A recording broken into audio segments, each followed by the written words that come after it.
TVC, a TV do Correio da Manhã.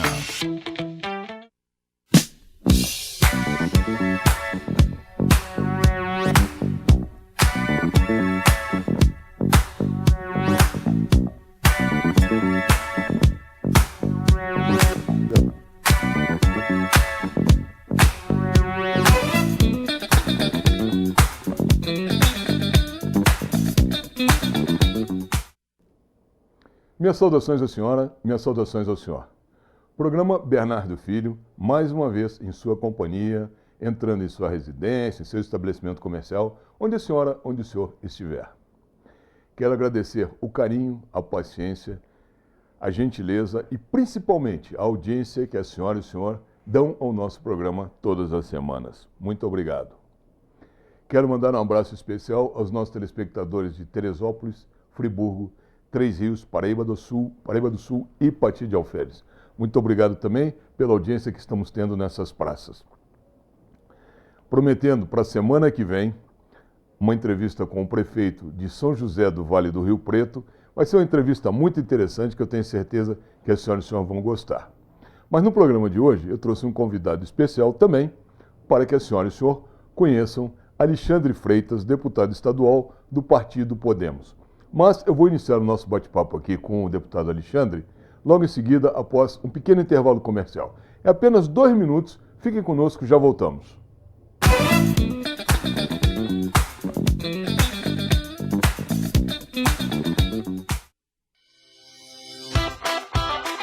Na feira você tem um compromisso com você.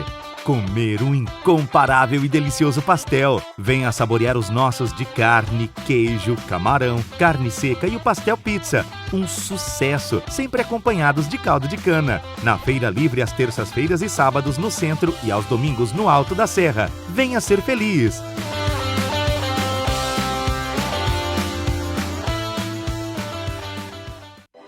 Oficina do Tião, onde você, cliente, é um amigo. Estamos há 40 anos prontos para melhor lhe atender. Reboque, loja de autopeças e mecânica em geral. E também com retífica de motores e elétrica. Seriedade, credibilidade e ótimos preços. Agende uma visita pelo telefone 2243 3916. Oficina do Tião, Rua Marciano Magalhães, a 50 metros da entrada do Morém. O melhor serviço mecânico do Alto da Serra.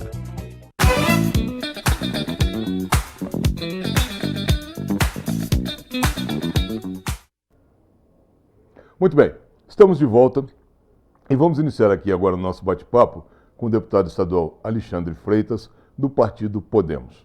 Boa tarde, deputado. Muito obrigado por ter vindo ao nosso programa. Eu gostaria, primeiramente, que o senhor se apresentasse aos nossos telespectadores, dizendo quem é Alexandre Freitas, nos fale um pouquinho da sua história, nos fale um pouquinho da sua carreira política, enfim, fique à vontade. Antes de mais nada, é um prazer estar aqui. É sempre uma satisfação voltar a Petrópolis. Eu que sou um tijucano, mas extremamente apaixonado por essa cidade. Já vim muito aqui, antes mesmo de entrar para a política. E essa cidade que tem um charme todo especial e acolhe muito bem seus visitantes e também seus moradores, né? É um advogado, já foi empreendedor na cidade do Rio de Janeiro, encontrou uma vocação na política sem nunca ter tido parente político, nunca tinha me envolvido com a política antes de 2016, mas que hoje é extremamente realizado na função pública. Eu costumo dizer que a política tem uma capacidade extraordinária de atrair 4 tipos de pessoas: o maluco, o vagabundo, o mau caráter e o vocacionado. Dentre os vocacionados, você tem aqueles que têm ideias boas e ideias ruins, que melhoram ou pioram a sociedade. Seria muito bom que a política se concentrasse nesse 4º tipo de pessoa. Acho que o debate seria muito mais honesto. Mas, infelizmente, a gente sabe que não é isso que acontece.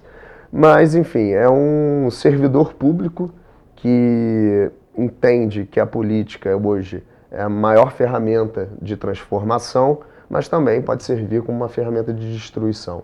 E sendo um libertário que entende que o Estado mais atrapalha do que ajuda, e ele ajuda muito quando não atrapalha, a gente vem lutando aí há quase 4 anos para reduzir o peso no bolso do cidadão, que paga imposto e paga impostos caríssimos, no estado do Rio de Janeiro, principalmente, no Brasil como um todo. Mas no estado do Rio de Janeiro, o cidadão pagador de impostos tem uma carga tributária extorsiva e eu costumo dizer que tem uma frase, né, que dizem que imposto é roubo, porque, enfim, ele é... Não retorna.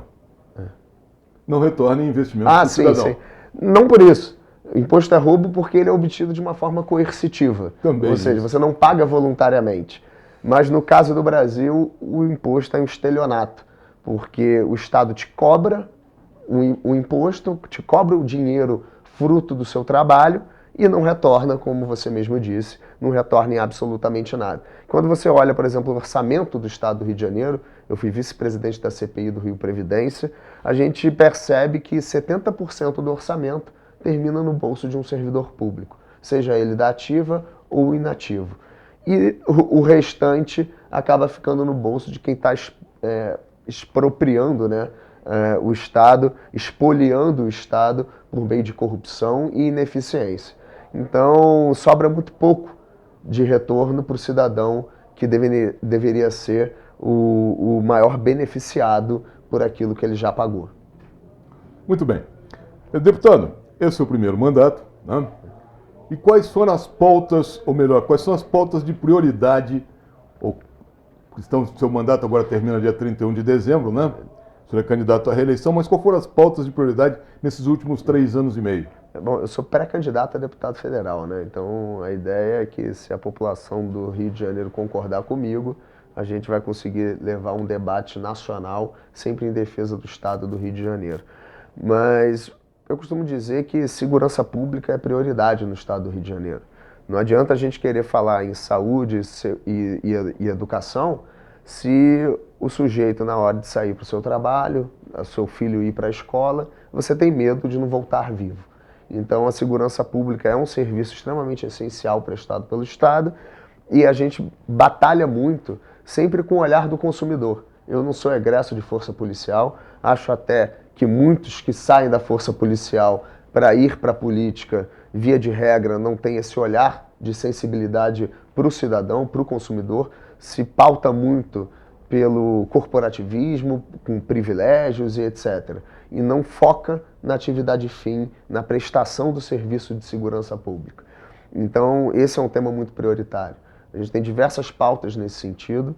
Estou, desde 2019, tentando trazer um centro de comando e controle para o estado do Rio de Janeiro, que monitore a Baía de Guanabara e também o litoral fluminense. A gente sabe que é uma rota de tráfico de drogas, tráfico de armas, que impacta também a cidade de Petrópolis, apesar da cidade de Petrópolis ter números de segurança pública de nível europeu, mas, enfim, acaba chegando uma coisa aqui e isso impacta todo mundo no estado. E também, lá para o lado do Rio de Janeiro, a Baía de Guanabara é utilizada como traslado de criminosos, né? Então o sujeito sai de uma comunidade A, vai para a comunidade B por meio da Baía de Guanabara, transportando criminosos, transportando armas e transportando drogas. E então a segurança pública, certa vez eu falei para o secretário de Polícia Civil, eu falei, secretário, não adianta nada vocês matarem o maior miliciano procurado aqui no estado, se quando o cidadão que é assaltado vai numa delegacia, ele fica 5 horas esperando para ser atendido. Ele vai sair daquela delegacia extremamente irritado, desmotivado e achando que a polícia não presta. Então é óbvio que você tem que tratar dos temas macro e do crime organizado e tudo mais, mas você não pode esquecer do sujeito lá na ponta que vai precisar do atendimento de um policial, seja ele militar ou civil. E a gente vê também que não existe dentro da estrutura das polícias um sistema de RH minimamente decente. Infelizmente, a gente tem muita politicagem, eu não digo politicagem externa não, tá? Politicagem interna mesmo, ou seja, o grupo do secretário é aquele que vai ocupar a gestão das delegacias e das especializadas. E não o mais competente, que tem melhor histórico, fica dependendo muito da política. E a política ela existe em tudo quanto é lugar, em tudo quanto é instituição, seja ela pública ou privada. Então você fazer política é inerente à natureza humana. O ser humano é um ser social. E a menos que a gente queira resolver tudo na porrada, a gente precisa fazer política. E o problema é quando a política se torna politicagem, aquele colunho entre amigos, e a gente acaba esquecendo do beneficiário maior dos serviços, né? E no caso, quando a gente fala de política pública, dos serviços públicos, que é o cidadão que é quem paga imposto. Eu não canso de dizer, porque escuto muito das pessoas de fora do Brasil, eu tenho amigos nos Estados Unidos e tudo mais, que deixam muitas vezes de vir ao Brasil e optam por outros destinos pela falta de segurança no país, mas principalmente pela falta de segurança no Rio de Janeiro, na zona sul do Rio de Janeiro. O turismo é a quarta geradora de emprego e rendas no mundo, né? Isso é público notório, sobejamente conhecido e sabido. O Rio tem uma vocação turística porque tem um paisagismo pronto. O Rio tem tudo para receber o triplo ou quádruplo do número de turistas que chegam ao Rio de Janeiro. Não acontece nesse momento por conta da violência. Não acontece por ingerência política do STF, que diz que o combate à violência nas favelas, a polícia não pode entrar nas favelas. Né? Isso lembra muito Brizola em 1982, que proibiu a polícia de subir morro. Lembra muito não, é a mesma coisa. Mais ou menos por aí. Então o Rio de Janeiro consegue ter essa dificuldade de conseguir melhorar os percentuais, os níveis de violência, diminuir os índices de violência. Alguma solução prática que possa ser aplicada para isso? O senhor tem alguma? Bom, vamos lá, essa pergunta é bem complexa, né? Mas fica à vontade, se precisar se estender, não tem problema. Tá bom, só complementando a pergunta anterior, não é só segurança pública também, né? A gente defende muito a democratização da legítima defesa, o direito à liberdade de expressão, que na minha opinião deveria ser irrestrito. A gente também luta muito pela racionalidade do sistema tributário. Então a gente tem propostas para acabar com a substituição tributária de diversos produtos. Isso a gente pode tratar num outro momento. Liberdade econômica, eu sou autor da lei da liberdade econômica aqui, e também a pauta de fiscalização. Então a gente fiscaliza demais o Estado. Durante a pandemia eu denunciei 9 contratos de superfaturamento, e antes disso a gente já denunciava problemas com licitação. Bom, mas voltando agora à sua pergunta. O Rio, sim, de fato, tem uma vocação para o turismo. É uma vergonha que a Torre Eiffel receba mais turistas do que o estado do Rio de Janeiro. Isso se dá muito por políticas de fomento ao turismo muito equivocadas. Eu vi ao longo do meu mandato dinheiro gasto pela secretaria para promover seminários e etc., que era basicamente o setor conversando com o próprio setor, e não a utilização de recursos para captação de turistas.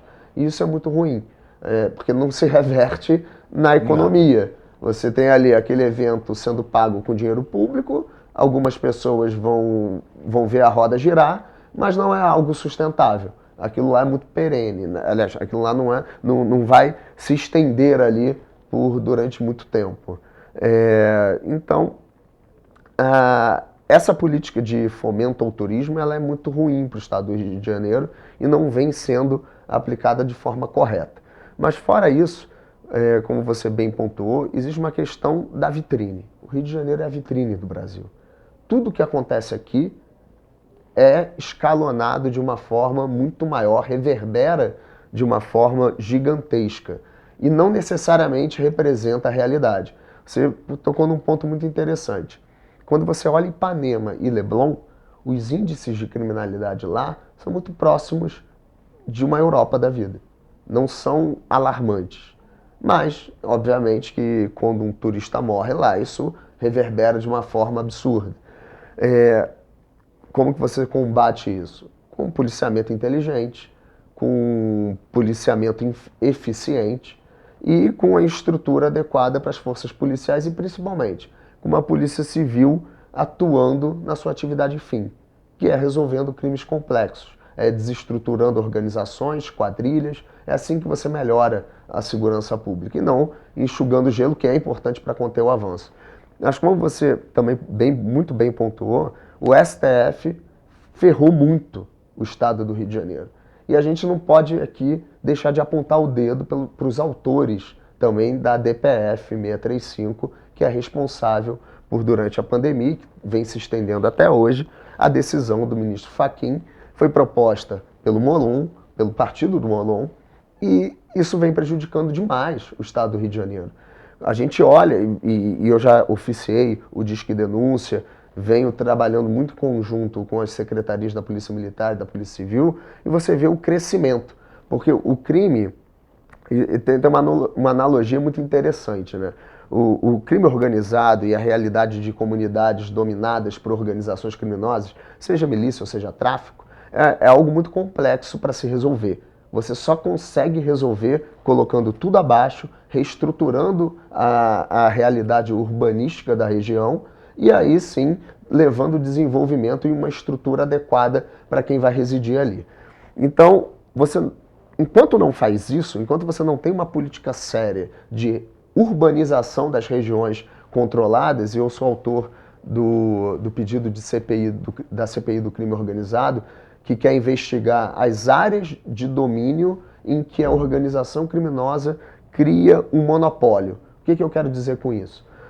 Quando você olha uma área de dominação por parte de uma organização criminosa e vê, por exemplo, que quem ali reside não tem acesso à livre concorrência, você tem a própria autonomia do Estado, a independência nacional sendo ameaçada. Porque não é razoável eu querer normalizar que uma pessoa não consiga contratar, por exemplo, o serviço de internet da TIM, da Vivo, que ele pague pelo botijão de gás R$170, enquanto eu, que moro no asfalto, estou pagando 80. E 80 porque o preço está muito alto, mas eu pagava menos até pouco tempo. Então não é possível você achar que isso é uma condição minimamente digna e que o Estado está presente naquela região. Então deveria ter um debate mais amplo sobre essas áreas de domínio para encarar elas da forma que elas são realmente. São ameaça à nossa saúde social. E aí, quando você olha o que a atuação da STF fez, ela permitiu o avanço.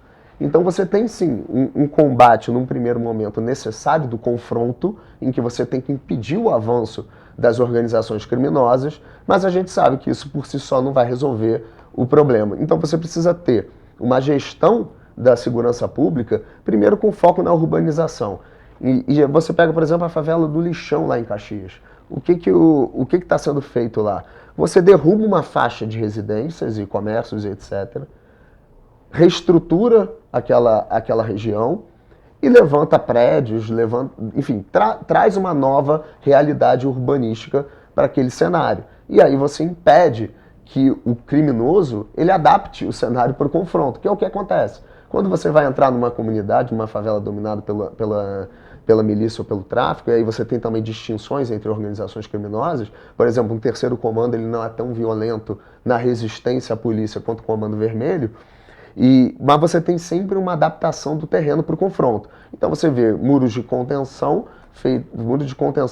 balística, né, que eu digo, com seteiras que impedem o avanço dos blindados, dos grupos operacionais, e é por isso que o helicóptero é tão importante nas operações, para evitar inclusive mais mortes de inocentes e dos policiais que estão operando naquela região. Então, quando você desenvolve esse problema de urbanização, é que você começa a chegar próximo da solução. Só que o estado do Rio de Janeiro tem mais de 1.700 favelas, né? Com terrenos com uma topografia completamente diversa uma da outra. Mas a gente precisa começar de um ponto. E eu acho que o Cidade Integrada vem nesse sentido. Você cria uma urbanização, o Estado está fazendo uma urbanização da Buzema, do Jacarezinho, e isso vai servir como um programa piloto para tentar ver se a gente consegue resolver logo esse problema, que depende também da ajuda da União. O estado do Rio de Janeiro é o estado mais prejudicado pelo Pacto Federativo que nós temos. A gente paga muito imposto para Brasília. A lógica de arrecadação do ICMS é completamente parasita do estado do Rio, porque a gente é um estado eminentemente consumista, E o dinheiro que eu pago, por exemplo, para uma mochila que é produzida em Santa Catarina, o ICMS vai ser recolhido em Santa Catarina e não no destino, que é o adequado. Mas aí quando você vê o que o Estado do Rio de Janeiro produz? Petróleo, combustível. E aonde que é arrecadado o ICMS do combustível? No destino. Então o Rio de Janeiro ele perde duas vezes. Ele perde quando consome e perde quando vende petróleo. Então a gente precisa mudar isso. E, infelizmente a gente tem uma tradição de uma bancada federal que não olha para os interesses do Estado. Está muito preocupado com pautas em abstrato, com pautas extremamente ideológicas e esquecem que a União está sobrepondo o Estado do Rio de Janeiro. O Rio de Janeiro ele sustenta muita gente, muitos estados que não são superavitários e recebe muito pouco de retorno por parte da União. E aí quando você olha um ministro lá em Brasília decidindo sobre questões internas do Estado do Rio de Janeiro e prejudicando a nossa sobrevivência, é algo muito crítico. A gente precisaria ter a bancada federal lá em Brasília contrapondo esse tipo de conduta, não aceitando esse tipo de comportamento. Porque no final das contas quem morre é o cidadão do Estado do Rio de Janeiro e não o brasiliense, e não o paulista, e não, enfim, quem mora em outro estado. Não, e curiosamente o Rio de Janeiro ele tem algumas particularidades diferentes dos outros estados. Por exemplo, nós temos aqui a milícia. A milícia nasceu no Rio de Janeiro, foi uma criação carioca, uma criação fluminense, melhor dizendo. Né? Difícil de ser combatida, difícil de ser exterminada. Temos o Comando Vermelho, o Terceiro Comando. São Paulo tem o PCC. Manda plenamente em tudo, uma única cabeça, uma única organização. Não sei o que é mais difícil de ser combatido. Se é poder combater no varejo ou no atacado. Essa resposta eu não tenho.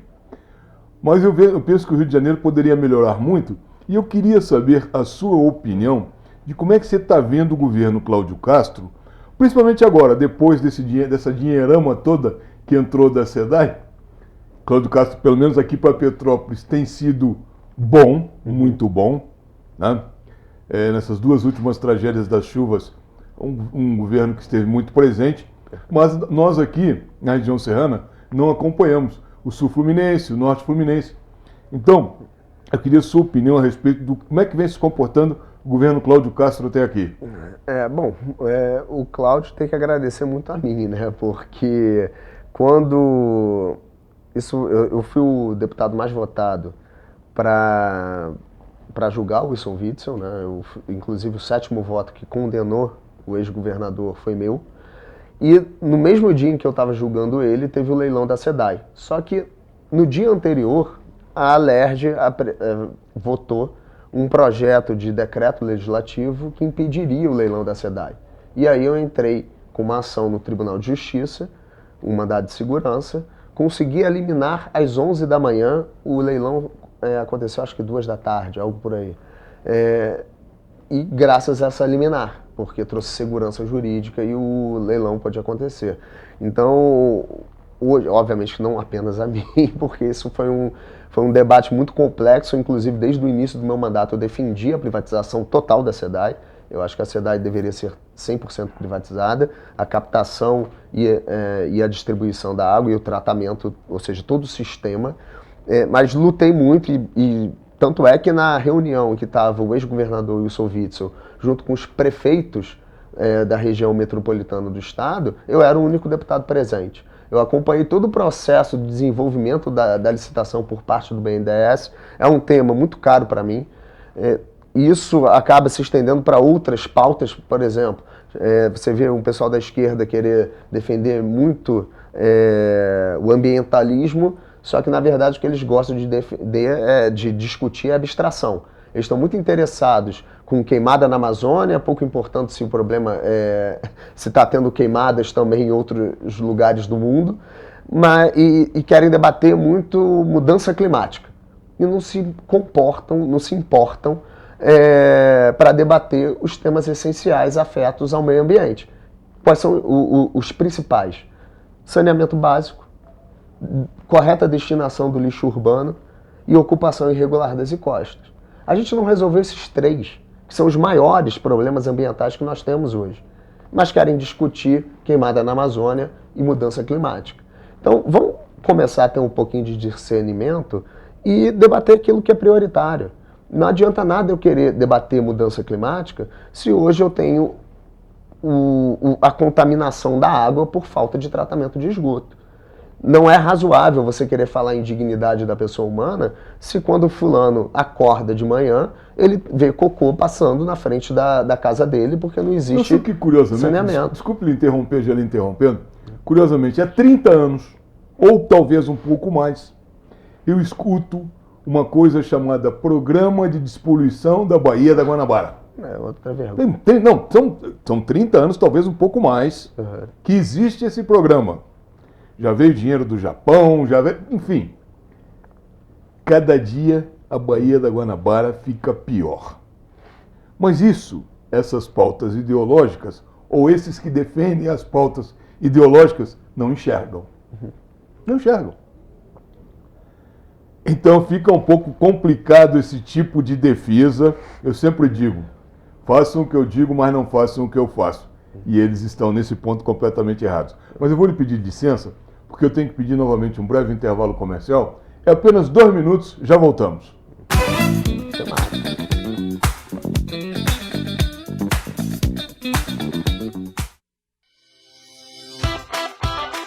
Na feira você tem um compromisso com você.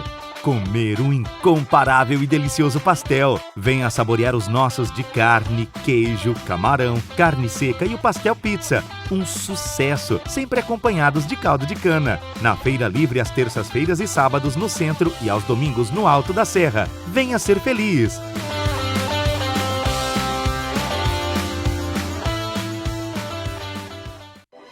Oficina do Tião, onde você, cliente, é um amigo. Estamos há 40 anos prontos para melhor lhe atender. Reboque, loja de autopeças e mecânica em geral. E também com retífica de motores e elétrica. Seriedade, credibilidade e ótimos preços. Agende uma visita pelo telefone 2243 3916. Oficina do Tião, Rua Marciano Magalhães, a 50 metros da entrada do Morém. O melhor serviço mecânico do Alto da Serra.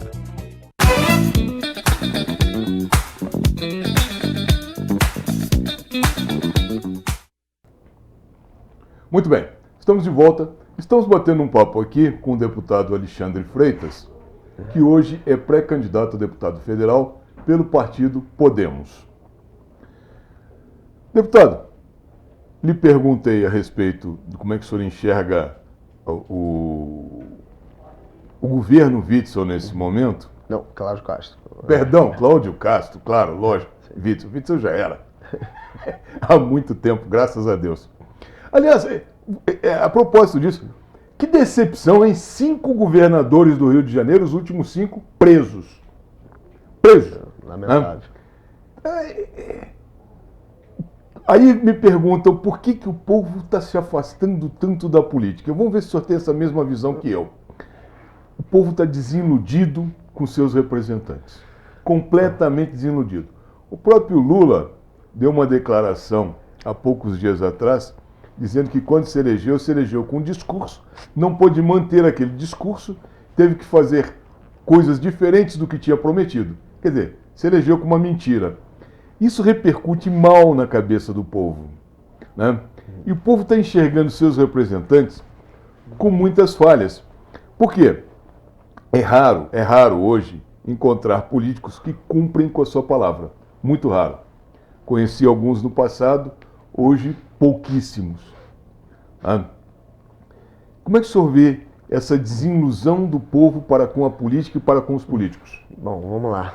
Eu costumo dizer que as pessoas deveriam encarar o político como um prestador de serviço. Da mesma forma que você tem o telefone do seu advogado, do seu médico, ou se não tem o telefone, pelo menos lembra o nome dele, do seu peão de obra, do seu pintor, você deveria ter o do teu político. E outra coisa, se o teu pintor faz uma cagada na tua parede, o que você faz? Você contrata outro. Então é a mesma coisa com o político. E hoje a gente tem as redes sociais. Antigamente era mais complicado você acompanhar o dia a dia, o que a pessoa em quem você votou anda fazendo lá no parlamento. Até porque, se você é um cidadão produtivo, tem que levar teu filho no colégio, tem que trabalhar, você não vai estar lá 3 horas da tarde acompanhar a sessão plenária da Alerj, e muito menos lá em Brasília. Mas hoje as redes sociais, a comunicação, ela é muito mais fluida. E você deveria procurar um político que te informa todos os dias sobre e preste contas do seu trabalho. E tem gente que faz isso.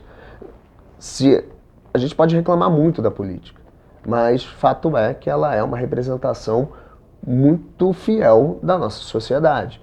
Existe sim um problema da relação com o eleitor com a política. Tem muita gente que vota em político para saber o que ele vai te dar. E não é te dar em termos de estrutura institucional e eficiência do Estado. É o que ele consegue te dar ali naquele curto prazo. Eu te dou um exemplo. Muita gente já virou para mim e falou, tô precisando de uma consulta no hospital na especialização tal, sei lá, vamos supor, oncologia. Eu falo, olha, primeiro, obviamente que eu não posso ignorar a ineficiência do Estado. Eu sou fiscal da função fim, da atividade fim do Executivo. A entrega do serviço de saúde é uma função minha fiscalizar. Então isso eu não esqueço. Mas você vê muito, principalmente no interior, o vereador que bota uma banquinha na praça ou então numa casa e ele atende a população dizendo, vou marcar um horário de consulta para você. E essa relação é muito ruim, porque o que as pessoas não conseguem enxergar é que o capital político dele, a sobrevivência política dele, depende da fila, não depende da boa prestação do serviço. Então a fila nunca vai acabar, porque não é interessante para o sujeito. Ele quer mais é que a fila continue. Agora, uma coisa é, como eu te falei, eu sou fiscal do Executivo. E quando chega uma demanda nesse sentido, de má prestação do serviço de saúde pública, o que eu exijo do cidadão? Você tem o número de protocolo? Aí o que eu interpelo a secretaria? Eu falo, olha só, chegou essa demanda aqui com esse protocolo. Há tantos dias que ele pediu a prestação do serviço. Por que não está funcionando? Qual o motivo? Aonde que ali na ponta o cidadão ele não consegue ter aquele atendimento adequado? E aí a gente investiga as causas do problema. Não é simplesmente chegar para o cidadão e falar, vou resolver o teu problema, lembra de mim daqui a 4 anos, e enfim, não. A gente precisa resolver a questão. Para mim, seria muito mais cômodo não ter essa fila. Eu não depender disso, eu não depender aliás, eu não gastar tanto tempo para ficar fiscalizando a atividade fim do Executivo. Eu gostaria muito de estar discutindo a substituição tributária do Estado, tirar o poder de fiscalização parasitário, e a gente conseguiu isso por meio da liberdade econômica. Hoje eu estou rodando os estados, os municípios inteiros do estado, quando a gente não vai pessoalmente, faz chamada de vídeo, levando a lei da liberdade econômica. E a gente já conseguiu a aprovação dela aqui em Petrópolis, só está faltando o prefeito sancionar. Por quê? São medidas, é uma lei que melhora a relação do cidadão com o Estado, e aí eu digo Estado com E maiúsculo, com o governo em geral, seja do município, seja do Estado. Mas a gente cria uma cultura, primeiro, da boa-fé do cidadão. O Estado, ele presume, o município, no caso, ele vai presumir que aquela informação que o cidadão ofereceu é verdadeira. Depois ele faz a fiscalização. O fiscal, quando estiver fiscalizando a atividade econômica, ele não vai poder chegar autuando. Você tira o poder de sacanagem do fiscal. E, principalmente, você coíbe abusos. Ele precisa notificar, te dar um prazo para resolver o problema, e se o cidadão não resolver, aí tudo bem, aí ele é autuado. Curiosamente, eu tenho conversado com alguns amigos e tenho notado que o percentual de brancos, nulos e abstenções no próximo pleito vai ser algo em torno de 40%. Vou pegar um exemplo aqui de Petrópolis, que é um exemplo mais presente para os nossos telespectadores entenderem melhor. Petrópolis hoje vai ter, tranquilamente nas eleições de outubro, algo entre 140 e 150 mil, esse número não está fechado, algo entre 140 e 150 mil eleitores aptos. Se nós colocarmos 40% aí, teremos efetivamente, 40% de brancos, nulos e abstenções, efetivamente menos de 100 mil votos válidos. Historicamente, 30% desses votos válidos saem para fora de Petrópolis, não são eleitores de Petrópolis que ganham esses votos. Melhor, não são candidatos de Petrópolis que ganham esses votos. Passou a ser um pouco mais difícil essa campanha desse ano, não só por conta desse esperado aumento de percentual de brancos, nulos e abstenções, mas também, conforme nós falamos no momento anterior, da desilusão das pessoas com os políticos e com a política. A internet, que teve um papel, foi um fenômeno importante na última eleição, o papel da internet hoje não vai ser tanto de induzir o voto, vai ser um papel mais esclarecedor, apesar das fake news. É um novo viés. O senhor no Podemos, quantos candidatos tem o Podemos, quantos deputados federais tem hoje o Podemos no Rio de Janeiro? Nenhum. Muito bem. A sua estimativa de um quantitativo de votos para eleger um deputado federal do Podemos é de quantos mil votos? Acho que deve ficar em torno de 160 mil. A nossa nominata deve eleger 2. Tá. Então, para que eleja um primeiro, ele tem que ter na faixa de 40 mil, 45 mil. E o segundo na faixa de 30, 35. A gente já está projetando um pouco menos até. Deve ficar entre 30 e 35 as duas cadeiras ali. Tá. Então, vamos agora ao fenômeno internet. Como você enxerga qual será o papel da internet nessas próximas eleições? Bom, vamos lá. Primeiro, complementando o que você falou sobre os votos brancos, nulos, abstenções e tal. Primeiro que isso é muito ruim, tá? Porque na política não existe vácuo. E se lembra que eu falei que a política tem uma capacidade extraordinária de atrair maluco, vagabundo e bandido? E os vocacionados? Se você não se interessar por política, não se fazer presente e não garantir que alguém vocacionado esteja lá, algum desses outros 3 vai ocupar aquela cadeira. E aí não adianta choramingar. Foi o que eu te falei. Para alguém ser eleito, muita gente precisa apertar com firma.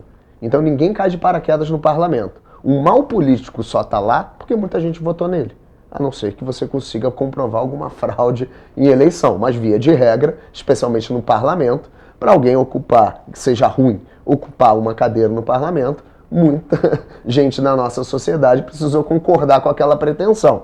Então, um aviso. E aí você está vendo isso na América Latina. Você vê Chile, Argentina, Colômbia, níveis de abstenções gigantescos que resultaram num governo de esquerda que está piorando essas sociedades. Então o Chile hoje está numa derrocada. Esse exemplo último agora, há pouco tempo da Colômbia, deixa bastante clara essa situação. Sabe? Então, assim, se você não fizer ser representado no parlamento, uma ideia ruim vai acabar sendo. Outra, foi o que eu te falei. Esses 3 são muito ruins, mas dentro dos vocacionados, você tem aqueles que têm ideias boas, que melhoram a sociedade, e ideias ruins, que pioram a sociedade. Um Molon da vida. Eu não acho que ele seja um sujeito maluco, não acho que ele seja vagabundo, e não acho que ele seja criminoso. É mal vocacionado, então? Não, ele é vocacionado para aquilo que ele defende. Só que eu falo, meu amigo, você só tem ideia... Pode falar a palavra aqui? Não, com perdão do latim, ele só tem ideia merda. Então, assim, tudo aquilo que ele defende, no meu ponto de vista, e o que a gente vê provado ao longo da história, piora uma sociedade. Não traz riqueza, não traz prosperidade, não traz melhoras na qualidade de vida. Então, ele é uma pessoa vocacionada que não acho que seja vagabundo, maluco e muito menos criminoso, mas é alguém com ideias muito ruins, que às vezes pode ser tão piores, tão ruins quanto ou até piores, do que um político desse aí que está interessado no próprio. O pior de tudo não é isso. O pior de tudo é que a política, ela interfere diretamente na vida do cidadão. Total. A gestão da sua rua, do seu bairro, da sua cidade, do seu estado, é feita por políticos. Renato, você pode ignorar a política, mas não pode ignorar a consequência de ignorar a política. É mais ou menos por aí. O que complica terrivelmente essa E a gente volta para a velha tecla, brancos, nulos e abstenções. Você está deixando de escolher, alguém vai escolher por você e você não vai poder se queixar a respeito da escolha. Exatamente. Mais ou menos por aí. Perfeito. Mas você falou do papel da internet.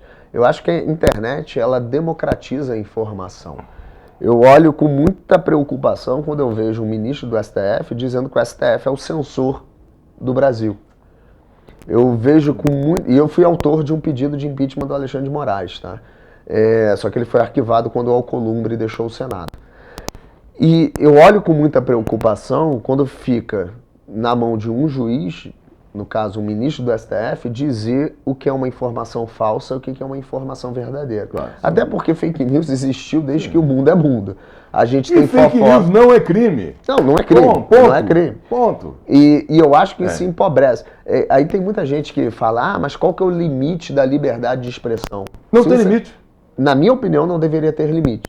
Porque eu acho que tem muita gente que gosta de usar o nazismo como referência. Uma ideia imbecil que matou muita gente. Mas eu prefiro que um nazista tenha a liberdade de dizer que ele é nazista, porque eu tenho a garantia que eu nunca vou sentar à mesa para almoçar com ele. Eu posso receber um convite de um sujeito, vem almoçar aqui em casa. E se eu souber que ele é nazista, eu não vou sentar à mesa com ele. Se a gente pensar nos dias atuais, essa história de nazismo, fascismo, comunismo e todos esses ismos da vida, hoje, essas discussões ideológicas estão restritas aos bancos de pós-graduação, mestrado e doutorado. Exatamente. Eu não digo nem pós-graduação, é a nível de mestrado e doutorado.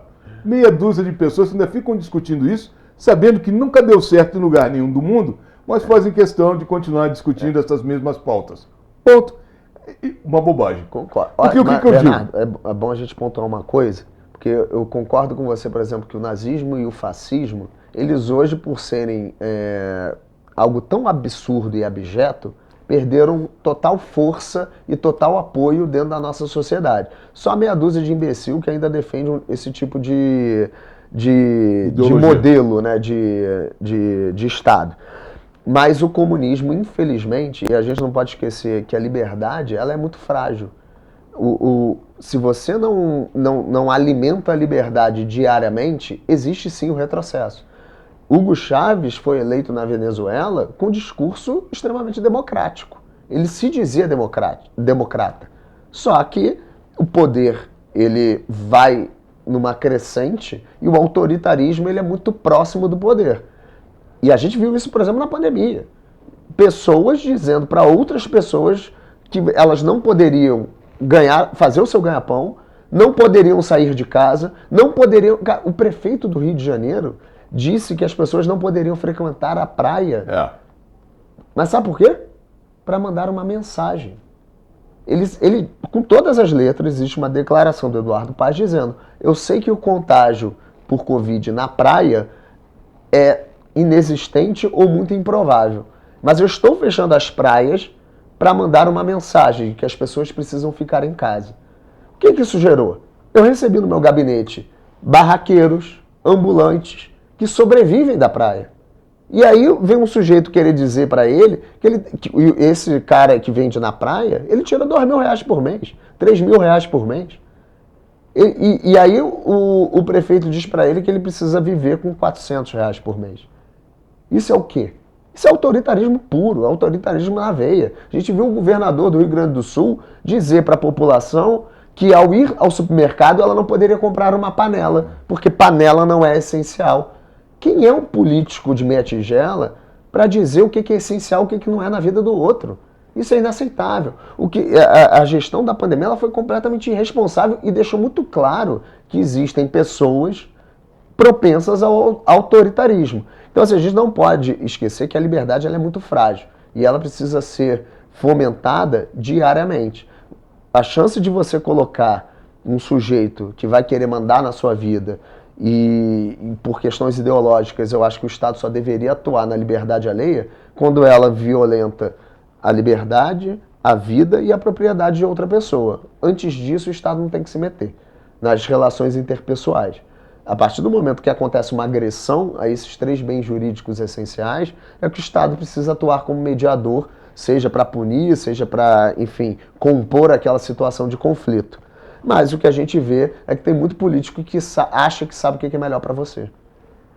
Eu não posso deixar de tocar nesse assunto, que é a polarização Lula-Bolsonaro, mas eu preciso novamente pedir um breve intervalo comercial.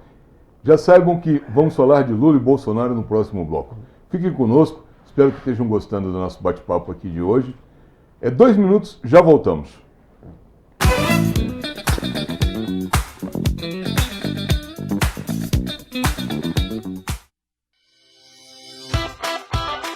Na feira você tem um compromisso com você. Comer um incomparável e delicioso pastel. Venha saborear os nossos de carne, queijo, camarão, carne seca e o pastel pizza. Um sucesso, sempre acompanhados de caldo de cana. Na Feira Livre às terças-feiras e sábados no centro e aos domingos no Alto da Serra. Venha ser feliz!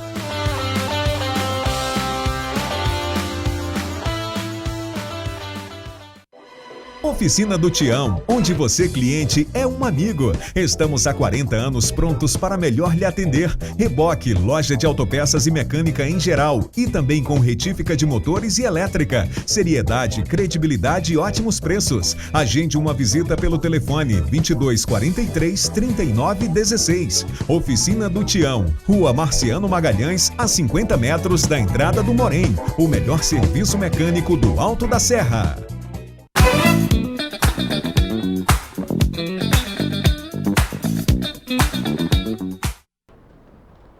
Muito bem, estamos de volta, estamos batendo um papo aqui com o deputado Alexandre Freitas, que é pré-candidato a deputado federal pelo partido Podemos. Deputado, como é que o senhor enxerga hoje, há 70 dias da eleição praticamente, né?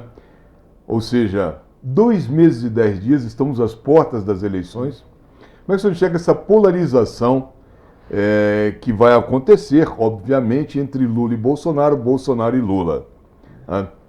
Primeiro, como é que o senhor enxerga a polarização? Depois, como é que o senhor enxerga cada um dos candidatos?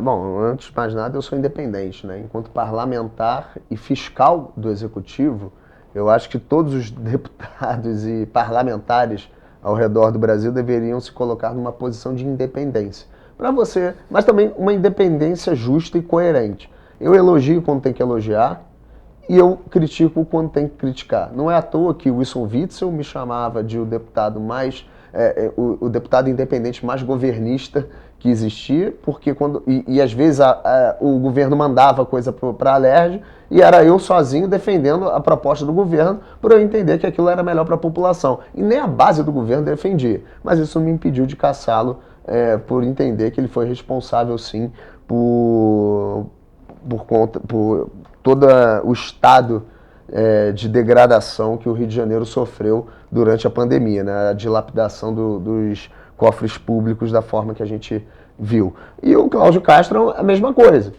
Ele me agradece muito em relação à minha atuação, porque ele sabe o que esperar de mim. Eu não condiciono meu voto a um favor, a um espaço no governo.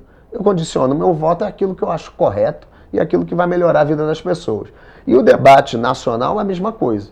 Eu sou anti-Lula porque eu entendo que o Lula é um criminoso condenado que, por conta de questões processuais, viu o seu processo todo ser revertido. Mas ele não foi inocentado. Ele é um criminoso. Eu tive a oportunidade de ler todos os processos, não todos os processos, mas boa parte dos processos e das acusações que pesam sobre ele, e vi que ele de fato tem culpa no cartório. As provas são amplas e muito óbvias da sua culpa. Então eu acho sim que Lula é um criminoso. E você aceitar um criminoso de volta no poder é o cúmulo da degradação social, é algo extremamente inaceitável.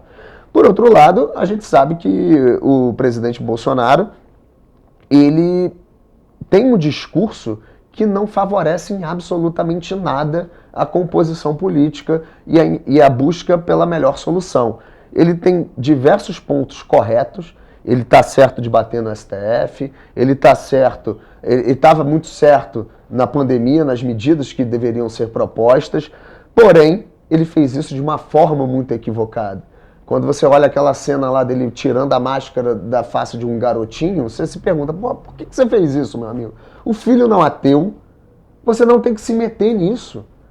Você pode trazer um debate racional, criticar os absurdos e os abusos, e quando a gente esperava do judiciário a garantia dos direitos individuais, e é para isso que serve o judiciário, é para garantir que o interesse da maioria, ou o pseudo-interesse da maioria, que no caso da pandemia foi a tal da saúde pública, que a gente não sabe o que é uma abstração completa em que o político autoritário utiliza essa narrativa para impor o autoritarismo dele, mas o judiciário deveria chegar, e a gente tem, as palavras elas não são aleatórias. O Estado democrático de direito, ele existe, não é à toa. Ele é o Estado, enfim, enquanto nação, aquele arcabouço legal dentro de um território nacional, democrático porque a maioria escolhe os seus representantes, mas o do direito, ele é muito importante. A gente não pode aceitar a ditadura da maioria. E a gente evoluiu, a sociedade evoluiu ao longo de séculos e séculos para garantir que o indivíduo ele seja valorizado, que o seu direito à vida, o seu direito à liberdade, o seu direito à propriedade, ele não seja espoliado pela maioria. Então é por isso que existem leis, porque senão era todo mundo ali brigando pela força e obtendo a maior vantagem possível dos outros, né? Então o judiciário que deveria garantir o direito individual, o direito de ir e vir, o direito à subsistência, o direito da sua liberdade e o direito até de cometer equívocos, porque eu acho que a liberdade ela traz isso, ela traz o ônus e traz o bônus. E eu desde o início da pandemia eu dizia, olha, antes de mais nada, não se contaminar é uma responsabilidade individual. Use máscara se quiser, vacine-se se quiser, saia de casa se quiser. Eu, por exemplo, me vacinei, mas eu não vacinaria a minha filha. Por quê? Porque eu acho que para uma criança de 3 anos não faz sentido vacinar. Mas eu nunca vou dizer para um outro pai, falar, não vacina teu filho não. Estou dizendo que eu vou fazer com a minha filha. O outro sujeito, fulano, se vacine. Fala, olha, considerando risco e benefício, eu entendo que para mim, me vacinar foi melhor. Faça o que você quiser. E assumo o ônus e o bônus dessa decisão. Eu, por exemplo, analisei muito a questão da Pfizer e da AstraZeneca. Eu, em 2017, eu quase morri por causa de um acidente de carro. Um bêbado invadiu a contramão, bateu no Uber que eu estava, saindo do casamento de um amigo meu lá no Espírito Santo. Tive trombose. A AstraZeneca tem um histórico que é um pouco complicado em termos de trombose. Já tive médico dizendo, não, mas é outro tipo de trombose. Não sei, eu falei, meu amigo, pouco me importa. Eu não tomo AstraZeneca porque eu acho que existe um risco considerável ali para mim que não me interessa. Eu já analisei meu coração é 100%, não tem problema nenhum. Tomei a Pfizer, tomei 2 doses, não pretendo tomar outras. Mas a pessoa que quiser tomar 5 doses, eu acho que o Estado tem que fornecer as 5 doses. Ponto, acabou. Isso não tem que ser debatido. A liberdade individual, e aí o que caberia ao Estado? Garantir que quem quer se vacinar, se vacine, e a gente tinha pesquisas de que quase 80% das pessoas queriam se vacinar, então naturalmente você iria ter uma aceitação gigantesca, só que, por outro lado, muitas outras pessoas achavam que sabiam o que era melhor para os outros. Deputado, chega aquele momento do programa que eu digo que é o momento mais triste do programa. Uhum. Tá? A gente está chegando ao final do programa e eu quero, então, lhe dar 3 minutos, vou lhe conceder 3 minutos. O senhor fique à vontade, pode falar o que quiser. Bom, antes de mais nada, né, muito obrigado novamente por me receber aqui, Bernardo. Ainda temos outras agendas aqui na cidade, né? E é sempre uma satisfação voltar para Petrópolis. Petrópolis que vem sofrendo muito com uma má gestão, e não é só da atual, caso você não concorde com a gestão do atual prefeito. Ao longo de muitos anos, Petrópolis não vem sendo bem atendida. Você vê uma gestão de recursos extremamente parasitárias e não faltou dinheiro. Eu sou o deputado mais econômico da Alerj, já devolvi quase 8 milhões de reais e fiquei muito satisfeito quando a Alerj destinou 30 milhões para combater o desastre que aconteceu aqui em Petrópolis. Mas também não adianta ter muito dinheiro, não adianta privatizar a SEDAI, Rio de Janeiro receber 22 bilhões e esse dinheiro sair pelo ralo como é de costume, seja por conta da ineficiência do Estado, seja por conta da corrupção de agentes públicos. E deixar esse recado. A gente pode reclamar muito da política, mas a política ela é uma consequência das nossas escolhas, mas principalmente do nosso interesse. Se você não se interessar, você fatalmente vai ser governado e as leis vão ser propostas por pessoas que não te representam. Então o mínimo que você pode fazer é de 2 em 2 anos se interessar um pouco, buscar um bom profissional para te representar no parlamento e, de preferência, acompanhe ele ao longo do mandato para que você tenha a garantia de que você está sendo bem representado. E encare ele como um bom prestador de serviço e ter orgulho de ter votado em quem você votou. Muito bem. Deputado, muito obrigado por ter vindo aqui ao nosso programa. Eu quero dizer à senhora e ao senhor que espero que tenham gostado do programa de hoje. Tá? Prometendo para a semana que vem um novo programa, uma nova entrevista. Desejando a todos uma boa semana. Fiquem com Deus. E antes disso, dizendo que caso o senhor tenham perdido um pedaço do nosso programa ou queiram revê-lo, poderão fazê-lo nas reprises aqui do canal, poderão fazê-lo através da página do Facebook da TV Correio da Manhã, na página minha, pessoal, do Facebook Bernardo Filho, na página Conversa Entre Petropolitanos, também no YouTube e também no Instagram. Então não tem desculpa para dizer que perdeu um pedaço do nosso programa e não assistiu o nosso programa todo. Boa semana a todos, fiquem com Deus e lembre-se, até aqui nos ajudou o senhor.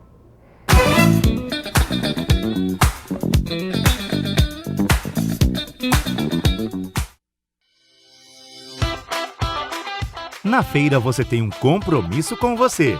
Comer um incomparável e delicioso pastel. Venha saborear os nossos de carne, queijo, camarão, carne seca e o pastel pizza. Um sucesso, sempre acompanhados de caldo de cana. Na Feira Livre às terças-feiras e sábados no centro e aos domingos no Alto da Serra. Venha ser feliz!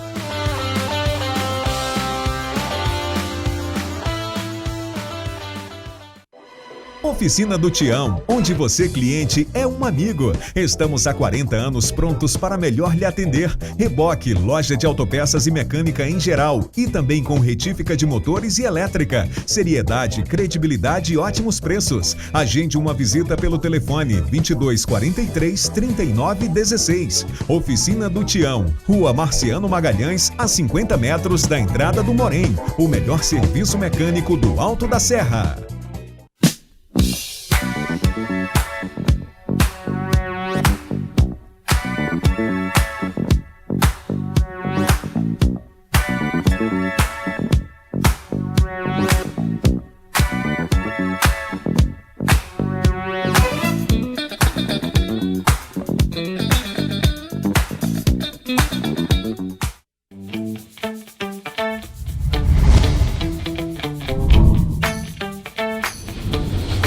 TVC, a TV do Correio da Manhã.